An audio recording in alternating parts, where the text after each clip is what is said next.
आज हम बात करते हैं वेन आरेख की। वेन आरेख जो प्रश्नावली है हमारे कई एग्जाम की दृष्टि से इम्पोर्टेंट है, जैसे पटवार हो, ग्राम सेवक हो या बैंक संबंधी परीक्षाएं हो, उनकी दृष्टि से बहुत ही इम्पोर्टेंट क्लास है आज वेन आरेख की। तो सबसे पहले हम बात करते हैं कि वेन आरेख होता क्या है। वेन आरेख होता क्या है और उससे किस प्रकार के प्रश्न पूछे जाते हैं। तो वेन आरेख होता है कि जब वस्तुओं के मध्य संबंध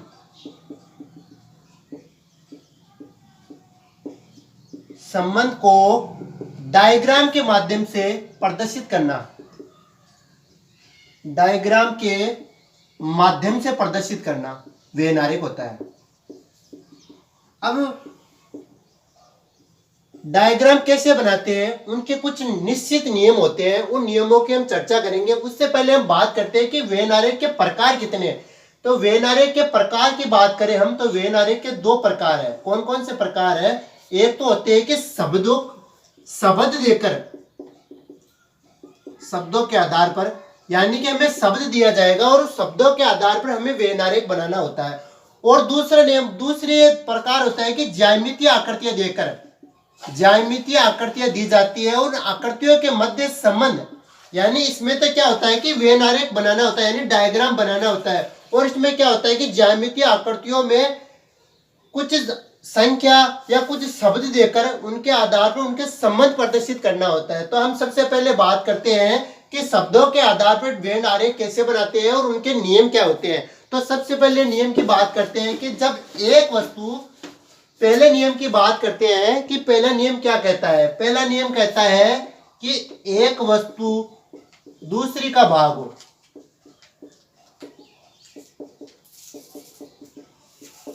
और दूसरी तीसरी का भाग हो।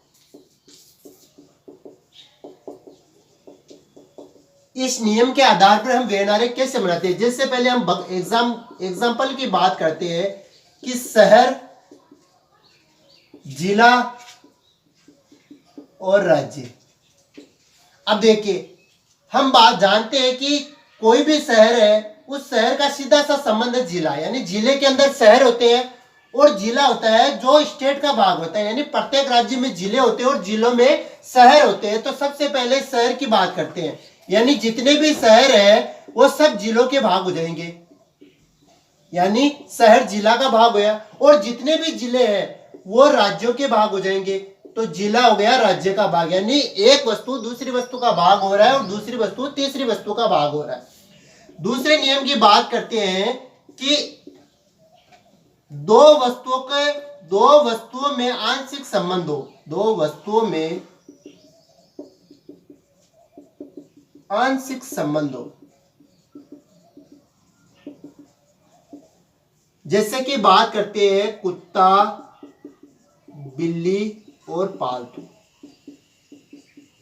अब हम जानते हैं कि पालतू में कुत्ता और बिल्ली दोनों आते हैं, यानी कि पालतू जानवरों में कुत्ता और बिल्ली दोनों जानवर आ रहे हैं, लेकिन कुत्ता और बिल्ली का आपस में संबंध नहीं है। तो इस प्रकार का चित्र बनेगा, वेन आरेख बनेगा। सबसे पहले पालतू में आ रहे ये दोनों, तो पालतू में कुत्ता और बिल्ली दोनों आ जाएंगे, ये कैट और ये डॉग हो गया।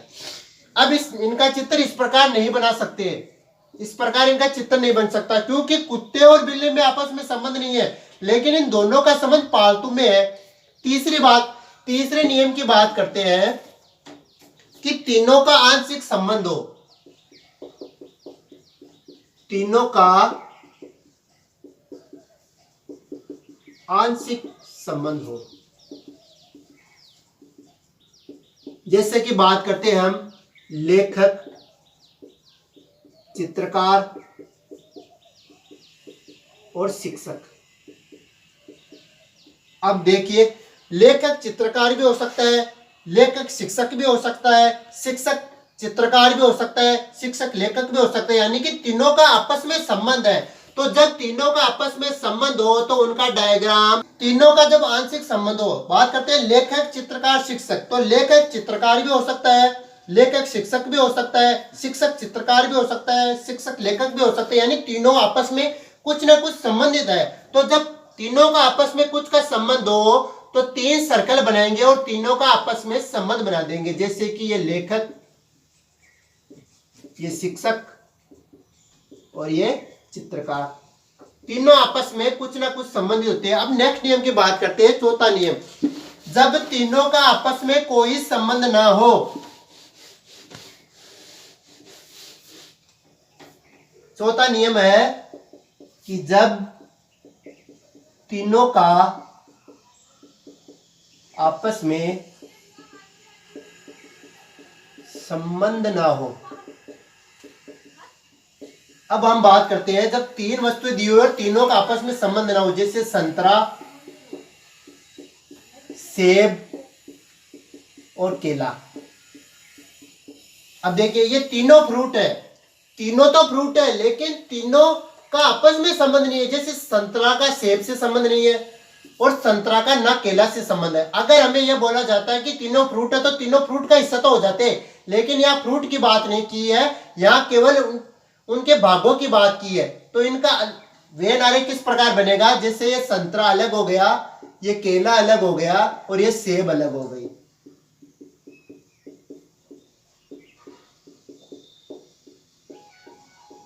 नेक्स्ट नियम की बात करते हैं, जब एक वस्तु दूसरी का भाग हो,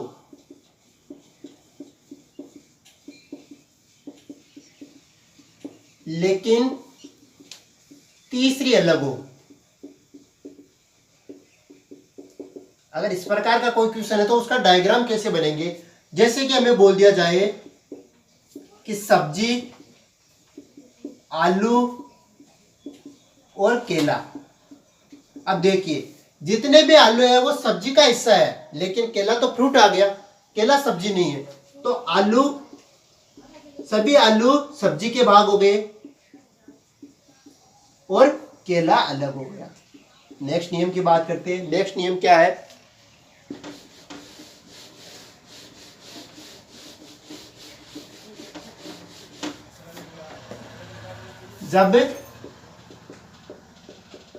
जब दो वस्तुओं का कोई संबंध ना हो,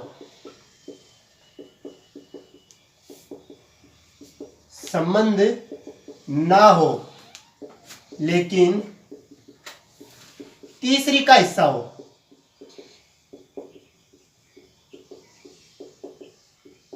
जैसे कि एग्जांपल है, हम बात करते हैं जयपुर, अजमेर और राजस्थान। अब देखिए जयपुर और अजमेर का आपस में कोई संबंध नहीं है, जयपुर भी जिला है और अजमेर भी जिला है, लेकिन दोनों जिले किस में आते हैं, राजस्थान में आती है। तो ये जयपुर जिला हो गया और ये अजमेर जिला हो गया। दोनों का आपस में कोई संबंध नहीं है, लेकिन दोनों ही तीसरी का हिस्सा है, ये राजस्थान का हिस्सा हो गया। नेक्स्ट और लास्ट नियम की बात करते हैं।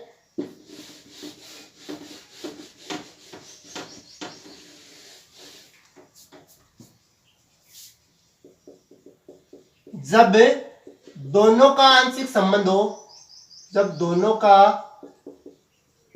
आंशिक संबंध हो लेकिन तीसरी का हिस्सा हो।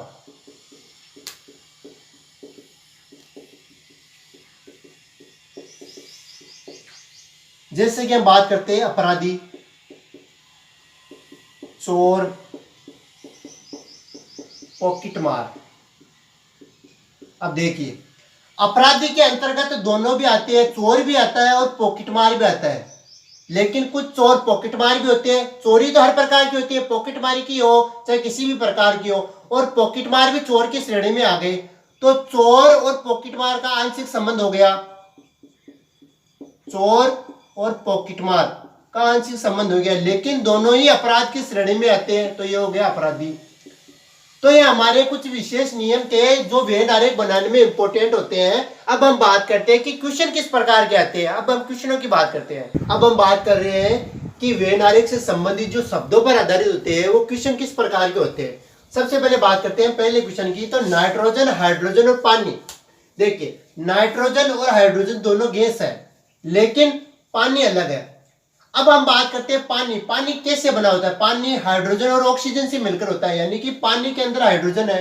तो हाइड्रोजन किसका भाग है, हाइड्रोजन है पानी का भाग, ये है पानी का भाग। लेकिन नाइट्रोजन अलग गैस है तो इस पर इसका अलग डायग्राम बन गया। यानी एक वस्तु दूसरी वस्तु का दो भाग है लेकिन तीसरी वस्तु अलग है, तो ये हमारा पहला आंसर हो गया। इस प्रकार का डायग्राम बन गया।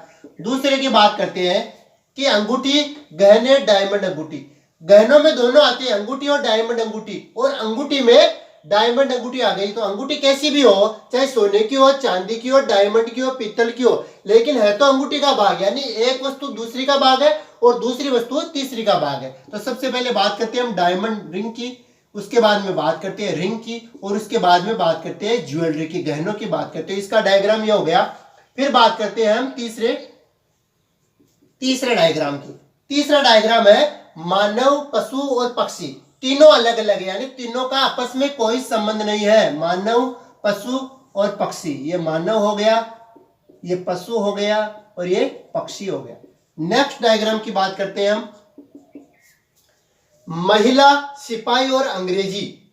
अब देखिए महिला और सिपाही, यानी कोई महिला सिपाही भी हो सकती है, सिपाही महिला भी हो सकती है, लेकिन अंग्रेजी तो एक सब्जेक्ट हो गई, इसका तो आपस में महिला से और सिपाही से कोई संबंध नहीं है। तो महिला और सिपाही तो आपस में संबंधित है, यानी कुछ महिलाएं सिपाही भी हो सकती है, कुछ सिपाही महिलाएं भी हो सकती है, लेकिन अंग्रेजी तो एक सब्जेक्ट है, अलग ही हो गया। नेक्स्ट बात करते हैं पेय पदार्थ। पेय पदार्थ दूध और पानी। तो पेय पदार्थ में दूध और पानी दोनों आते हैं। ये पेय पदार्थ है, इसमें दूध और पानी दोनों आ गया। पदार्थ में दूध और पानी, तो पेय पदार्थ में दूध और पानी दोनों आते हैं, ये पेय पदार्थ हो गया। पेय पदार्थ में दूध और पानी दोनों आते हैं, तो दो में आपस में संबंध नहीं है, लेकिन दोनों तीसरे का भाग है। नेक्स्ट बात करते हैं हम कि महिलाएं, विद्यालय और बच्चे। महिला, विद्यालय और बच्चे किस प्रकार से संबंधित है, इसकी बात करते हैं। तो एक विद्यालय है, उस विद्यालय में महिला भी होती है और विद्यालय में बच्चे भी होते हैं। ये विद्यालय है, विद्यालय में बच्चे भी होते हैं और महिलाएं भी होती है, लेकिन महिलाएं बच्चे नहीं हो सकती और बच्चे महिलाएं नहीं हो सकती, लेकिन दोनों का संबंध विद्यालय से है। इनका तीनों का आंशिक संबंध नहीं हो सकता, दो का आंशिक संबंध है। विद्यालय में महिला भी है, बच्चे भी है, लेकिन महिलाएं बच्चे नहीं हो सकती और बच्चे महिलाएं नहीं हो सकती। ये हमारा है छठा क्वेश्चन। नेक्स्ट क्वेश्चन, सातवें क्वेश्चन की बात करते हैं कि जानवर, मांसाहारी और शेर। जानवर, मांसाहारी, जितने भी मांसाहारी है वो जानवर की श्रेणी में भी आते हैं। शेर भी मांसाहारी है लेकिन जानवर की श्रेणी में है, यानी कि आपस में इनका आपस में संबंध है। जानवर मांसाहारी भी होते हैं, जितने भी जानवर है जरूरी नहीं है कि सारे मांसाहारी हो। सारे मांसाहारी है ये जरूरी नहीं है कि जानवर हो। मांसाहारी में पक्षी भी मांसाहारी होते हैं, तो दोनों का आंशिक संबंध है। लेकिन जो शेर है, शेर जानवर भी है और शेर मांसाहारी भी है, तो शेर इन दोनों का भाग हो गया और जानवर और मांसाहारी का आंशिक संबंध हो गया। अब बात करते हैं पंजाब, हरियाणा और चंडीगढ़ की। पंजाब, हरियाणा और चंडीगढ़। देखिए पंजाब और हरियाणा दोनों अलग अलग राज्य है, लेकिन दोनों की राजधानी सेम है। तो ये पंजाब हो गया और ये हरियाणा हो गया। ये पंजाब, ये हरियाणा, इन दोनों में संबंध नहीं है। संबंध क्या है, चंडीगढ़ का, ये चंडीगढ़ हो गया। अब बात करते हैं हम दूसरे प्रकार के वेनारे की। नेक्स्ट, वेनारे का दूसरे भाग की बात करते हैं, जो कि ज्यामितीय आकृतियों पर आधारित होते हैं। ज्यामितीय आकृतियों में आकृति दी है, देखिए यहाँ पे त्रिभुज की, यहाँ पे आकृति दी है वृत्त की, और यहाँ पे आकृति है चतुर्भुज की।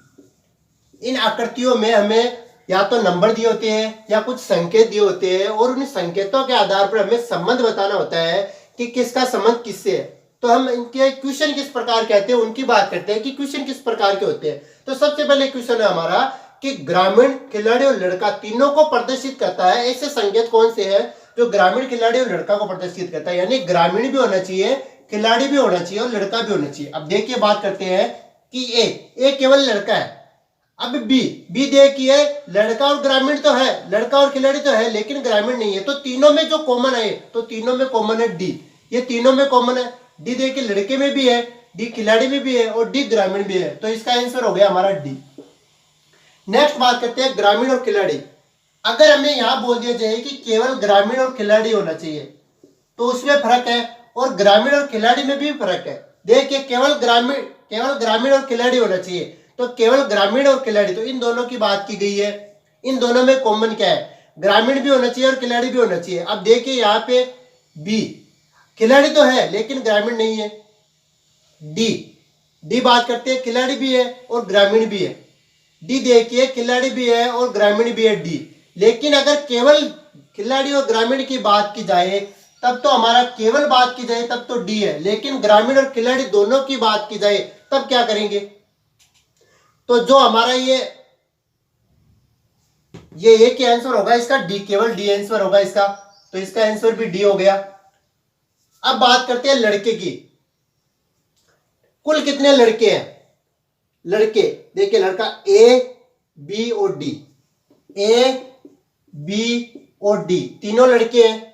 बात करते हैं खिलाड़ी और लड़का की, ये खिलाड़ी और लड़का इन दोनों की बात करते हैं। इन दोनों में कॉमन क्या है, देखिए बी खिलाड़ी में है, बी लड़के में भी है। अब देखिए ए केवल लड़का आ गया और सी केवल खिलाड़ी आ गया, तो इसमें कॉमन क्या हो गया, बी। लेकिन यह तो हो गया केवल खिलाड़ी और लड़का की बात हुई है। अगर हमें केवल ना शब्द देते हुए बात की जाए कि लड़का और खिलाड़ी के अंदर बताना है, तो ये जो डी है ये लड़के में भी है और खिलाड़ी में भी है, लेकिन यहाँ पे हमारे ग्रामीण की बात नहीं की गई है। अगर केवल की बात आती तो बी होता, अगर केवल ना दिया गया तो डी भी होता है। अगर केवल ना दिया जाए तो बी और डी दोनों कॉमन हो जाएंगे। खिलाड़ी जितने भी खिलाड़ी है वो हमारे इसमें आ जाएंगे, तो सी खिलाड़ी है, बी खिलाड़ी है, डी खिलाड़ी है और ई खिलाड़ी है, तो सी बी डी और ई। तो ये हमारे हो गए आज वेन ज्यामितीय आकृतियों पर आधारित वेन आरेख हो गए। हमने वेन आरेख के बारे में आज पढ़ लिया है, दो आधार पर होते हैं, शब्दों के आधार पर और ज्यामितीय आकृतियों के आधार पर। अब हमारी नेक्स्ट क्लास की बात करेंगे। अगर ये क्लास आपको अच्छी लगे तो लाइक कीजिए, सब्सक्राइब कीजिए और कोई भी गलती हुई है तो हमें बताइए, हम उसमें सुधार करने की कोशिश करेंगे। Thank you.